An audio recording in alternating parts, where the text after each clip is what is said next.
Bismillahirrahmanirrahim. Assalamualaikum warahmatullahi wabarakatuh. Alhamdulillahirabbil alamin. Wassalatu wassalamu ala asyrafil anbiya'i wal mursalin wa ala alihi wa sahbihi ajma'in. Allahumma la sahla illa ma ja'altahu sahla wa anta taj'alul hazna idza syi'ta sahla. Alhamdulillahirrahmanirrahim. Puji syukur kehadirat Allah Subhanahu wa Ta'ala, yang mana atas limpahan nikmat dari Allah sehingga pada malam hari ini kita masih dapat berkumpul dalam agenda kultum. Salawat serta salam mari kita haturkan kepada baginda Nabi Muhammad sallallahu alaihi wasallam. Semoga kita termasuk umat beliau yang kelak di yaumul qiyamah mendapatkan syafaat dari beliau. Amin ya rabbal alamin. Insya Allah pada kesempatan kali ini Nima akan menyampaikan tentang di surah As-Saff ayat 10, kenapa dia menggunakan redaksi ya ayyuhalladzina amanu hal adullukum ala tijaratin tunjikum. Kenapa sih kok katanya tijarah gitu ya? Ini dengerin ceramah Ustadz Muhsinin di masjid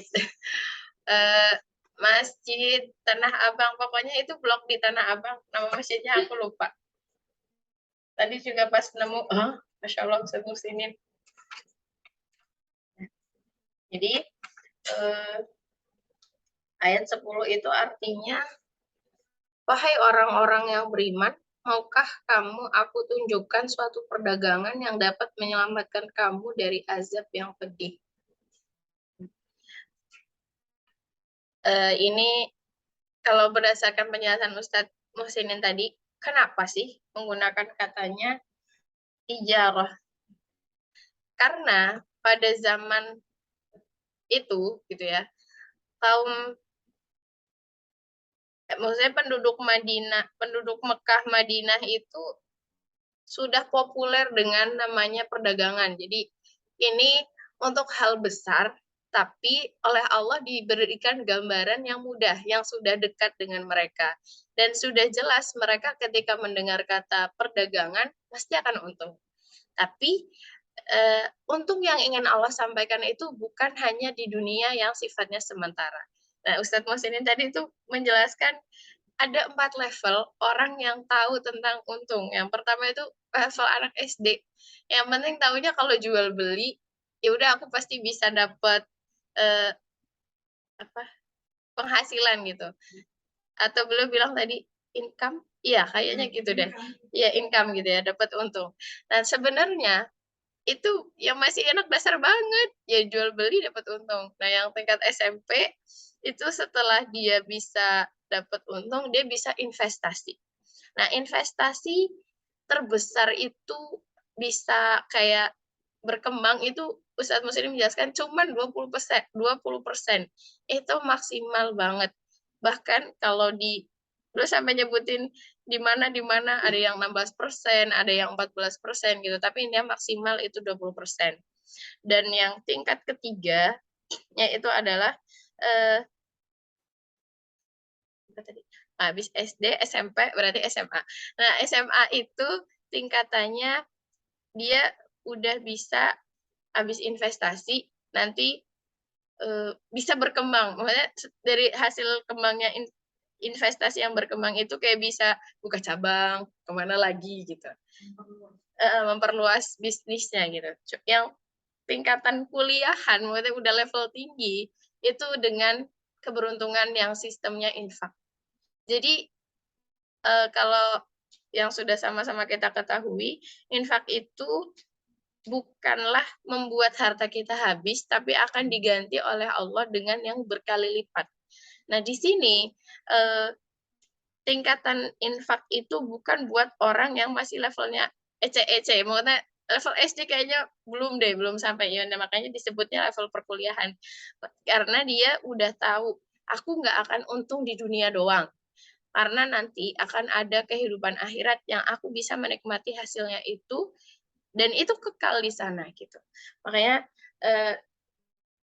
terus tadi kan yang di pembukanya wahai orang-orang yang beriman gitu kan. Nah, ini emang dispesialkan ketika yang melakukan transaksi ini didasari dengan keimanan.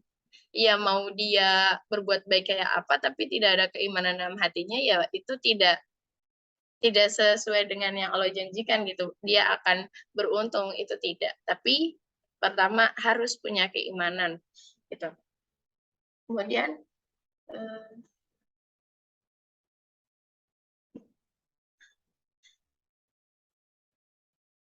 eh, ya, jadi ada sebab turunnya ayat 10 ini Nima baca dari tafsir Al-Munir.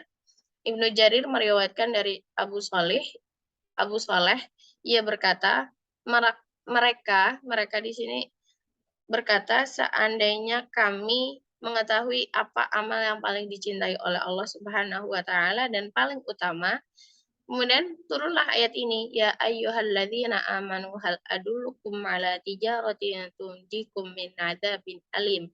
Lalu mereka pun benci dan enggan terhadap jihad. Lalu turunlah kedua ayat ini, ya ayyuhalladzina amanu lima taquluna ma la taf'alun. Eh,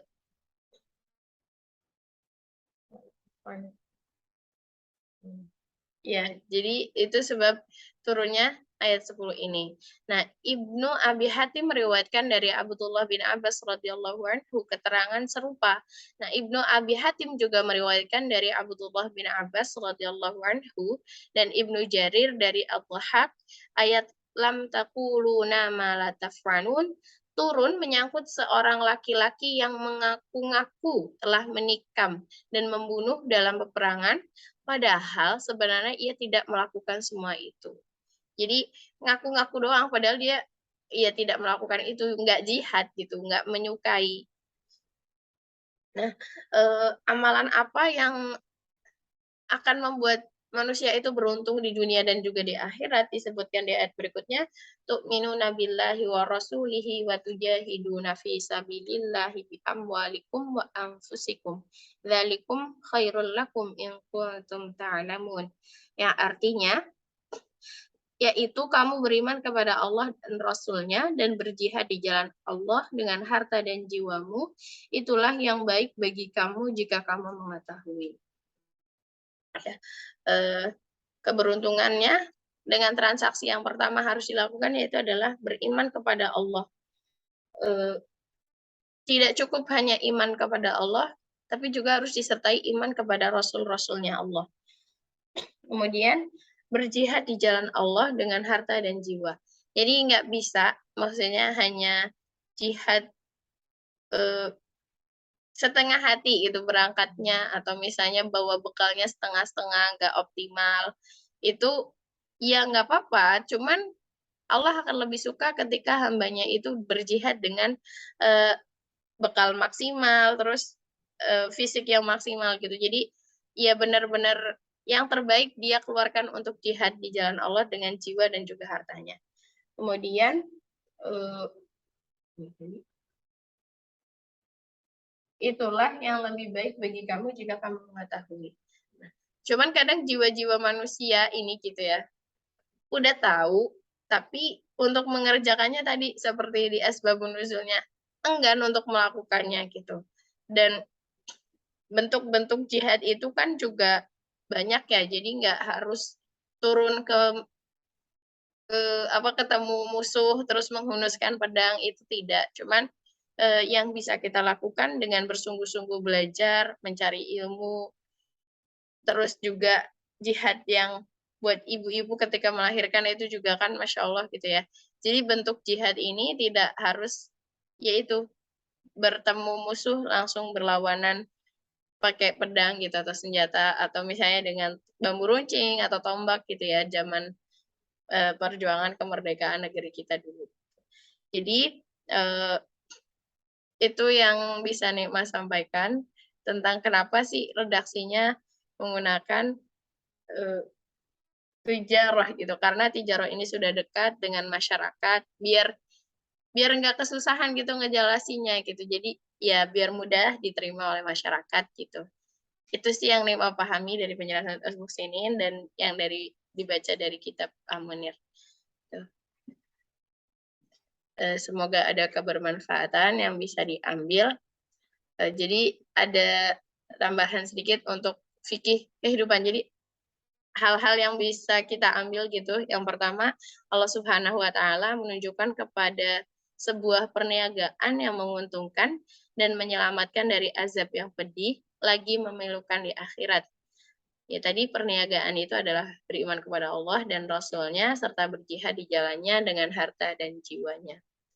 Kemudian iman dan jihad sejatinya adalah lebih baik daripada harta dan jiwa. Ketika seseorang merenungkan masa depannya dan berpikir secara mendalam, ia akan menyadari hal itu, bahwa setelah kehidupan dunia ini, dia mati, habis itu nggak ada urusan lagi, tapi akan ada urusan yang lebih panjang ternyata tentang kehidupan akhirat. Tuh. Kemudian sesungguhnya manfaat dari keimanan dan jihad di jalan Allah akan dipetiknya itu, diperolehnya itu di akhirat kelak dengan diampuninya dosa-dosa dan masuk ke surga. Demikian yang dapat Ima sampaikan.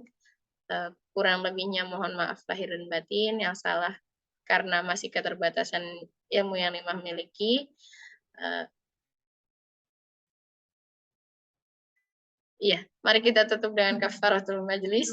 Subhanakallahumma wa bihamdik asyhadu an la ilaha illa ant astaghfiruka wa atubu ilaik. Assalamualaikum warahmatullahi wabarakatuh.